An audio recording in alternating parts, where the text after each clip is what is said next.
Ayan, hello po mga kalingap, kumusta? I hope nasa mabuti po kayong kalagayan, saan mang dako kayo ng mundo naroroon. So, ang topic po natin ngayon ay tungkol nga po ito kay Beyonce.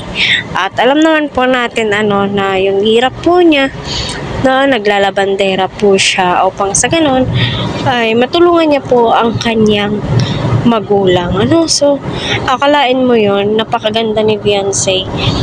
Nakuha po niyang maglabandera. Kaya napabilib nga po itong si Kalinga Prab at ang team. At kita naman po natin na kahit papaano ay gumagaan ang buhay nila Beyonce kasi alam po nila na may masasandalan na po sila, may taong nagtitiwala sa kanila at tutulong nga po sa kanila. Kahit sino mapapaamin po talaga na yung hirap ng buhay, yung mga naranasan po nilang hirap, ay andyan na, unti-unting magbabago yung buhay po nila. Para sa akin, advice ko lang kay Beyonce, stay humble, respetuhin at magtiwala sa kalingap.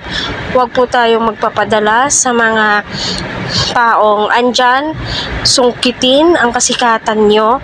Pahalagahan natin yung tulong nila kalingap, maliit man po ito o malaki. So, alam naman po natin sa panahon ngayon, marami nga po ang humihingi ng tulong.